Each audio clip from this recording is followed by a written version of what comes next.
coolmoms.com. I also blog for Cool Mom Tech. I cover technology for families, and on Twitter at TechMama. I'm Chris Kane. My site is littletechgirl.com. I also write for BlogHer occasionally, and Mom Blog Magazine and Kid Grade, and I'm all over the place. And I am a mobile junkie. Okay, so Beth wants us to show what's usually in our bag, or at least talk about it. So I have an iPhone 4, which is my work phone. I have an Evo, which is back in my room charging. I have a MyTouch 4G, which I'm just reviewing for T-Mobile, so that one has to go back. I have an iPad 1. And this one is on a Bluetooth keyboard. So if you're somewhere where you don't necessarily want to take your laptop, you can use that as an option. I usually also have an iGo travel charger, a flip camera. I want to make sure I have everything with me. It's better to have too much than not enough. Hi everyone, I'm Julie Yamamoto, and I blog about social media practice for marketers for the agency where I work. It's CMD Agency in Portland, Oregon. And it's just a privilege to be here today, and thanks to all of you for coming to the last session time slot in the conference. That's awesome.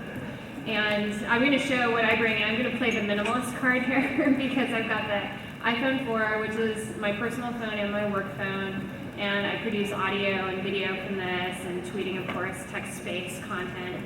And then I have the iPad 1 that I bring with me. No camera on this one, so I often rely on a handheld camera.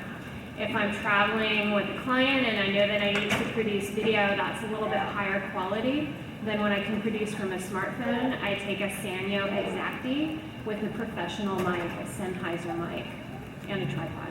So that's usually what I travel with. I actually forgot to say what I travel with.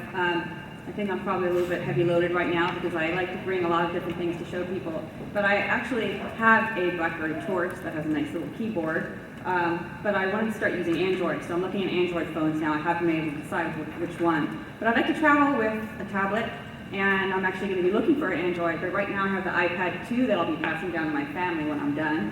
And I'm also taking a look at the Samsung Galaxy Tab, the new 10.1.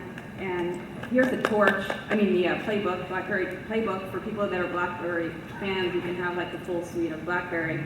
I also suggest for multimedia people that travel a lot with different types of gadgets. Here's a really cheap, you go get like a pencil bag and you put the different gadgets with all the plugs in there. So when I travel with all the gadgets to show people, I have them all in the little pencil bags, so they're all organized. And I also believe in real cameras, so I have my little digital camera and I have a Sony Handycam for video.